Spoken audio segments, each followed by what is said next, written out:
The Dallas Cowboys are trying to get back to the good old days. Dak should be back and healthy next year. The defense looks improved to a point. The offensive line is still a problem, but where do they go in the draft? Ashton Jeanty is gone in this scenario, and so is Armond Membou. What would the Dallas Cowboys do if that were the case? I'm Jeremy Green of ESPN Radio Asheville and NFLDraft.net, and this is a 4-round mock draft for the Dallas Cowboys. Ain't no truth on the radio station.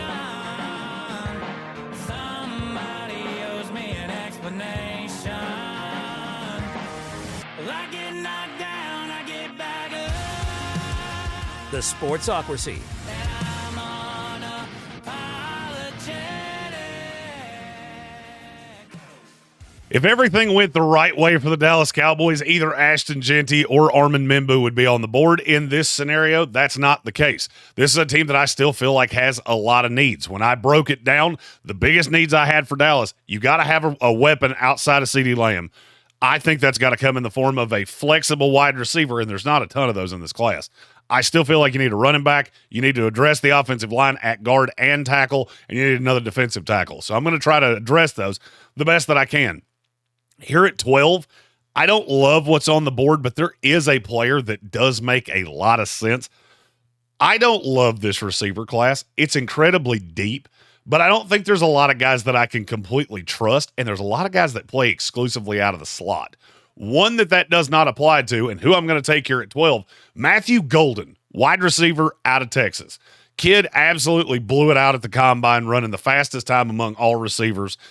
I think he is kind of a Stephon Diggs type of receiver in that he can play in the slot, he can play on the outside, he can obviously beat you deep. The drop rate was about what you expect for a college wide receiver. The last year at Texas was undeniably the best year that he had. He had been a bit piece coming into this final year, but in the final season, you really started to see what he could do as a deep threat. 30th most deep yards among wide receivers in all of college football, and the 13th most deep catches. To me, this is the guy that takes the top off the defense. I can address some of the other needs later because I think guard ages well. Receiver doesn't. So right here at number 12, I'm going to take Matthew Golden and see where the chips fall. All right, my next pick is at 44. I still need a player on the Shedeur Sanders is still on the board. Stop. That is not going to happen. So we will just act like I did not see that. This is where it gets into, do I address the defensive line? I will pull the names up on the board here to show what we've got on the interior. You got Alfred Collins. You got Omar Norman Lott. I wouldn't be against doing that. But I think you got to get something out of Mozzie Smith. Where I'm really wanting to look is on the interior of the offensive line and at tackle. All right, what you have here is Tyler Booker, who I don't think is going to be here, and I try to do this as honestly as I can. I wouldn't have to think about this all that much. I know PFF's not going to like it, but Jonah Savaiinaea, kid out of Arizona, really good pass blocker, really big dancing bear type kid. He played tackle his last year at Arizona, but I have seen him play guard. I think he projects as a guard in the NFL. The workout at the combine was enough for me to say that this kid's probably going to go higher than the rest of us think. There are evaluators that think he can play tackle.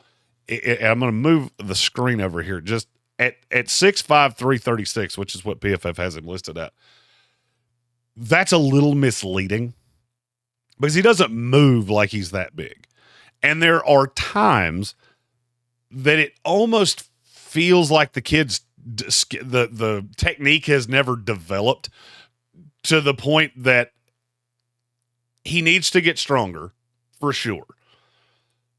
Because he is one of the weaker 340-pound offensive linemen I've ever seen. But he also has feet that I haven't seen many guys have. And I look at him and the way that I evaluated Tyler Smith when he came out and Dallas took him a few years ago, they have kind of a similar profile in that they're very flexible and they're going to fill a hole. It's just you really need to dedicate this is the position that they're going to play. With Tyler Smith, I thought he was a guard the whole time. He's been able to play some tackle, but he's been really good at guard. I feel the same way about Savaiinaea. That's where I'm going to go right here in the second round. I have one more pick. I'm going to look probably to address running back. That's a honey hole for running back. That worked out exactly how I wanted it to. I wouldn't think about this for a minute. Travion Henderson, running back out of Ohio State. You mix him with Javonte Williams, who I do think there is a lot of gas left in that car. I covered Javonte at North Carolina. I know him pretty well.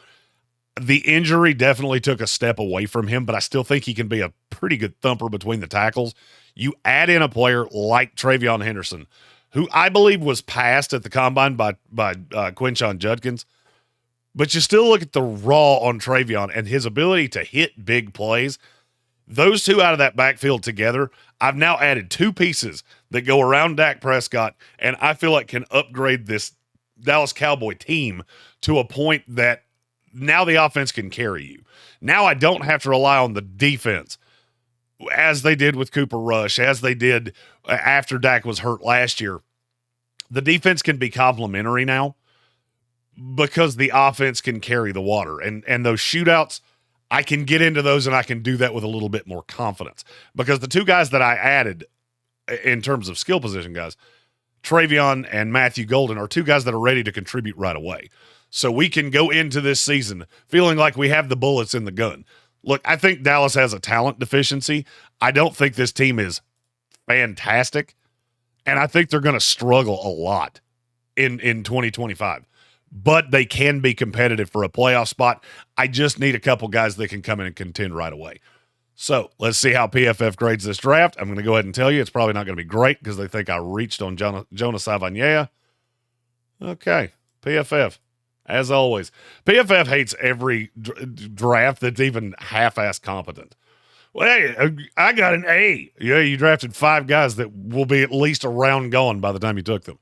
Matthew Golden there at 12, Jonah Savaiinaea at 44, Travion Henderson at 76. Cowboy fans, how would you feel about this haul? You don't have a 4th-round pick, if you're curious why we went all the way through that.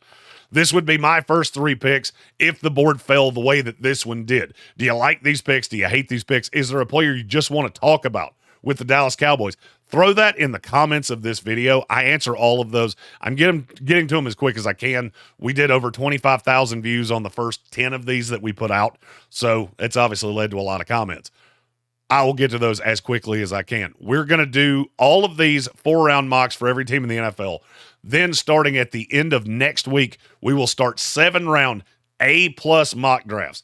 That is what is the best that could happen for your team. I'll be putting those out at the start of next week.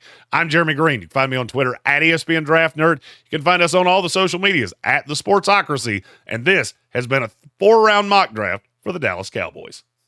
Ain't no truth on the radio station. Somebody owes me an explanation. Well, I get knocked down, I get back up. The Sportsocracy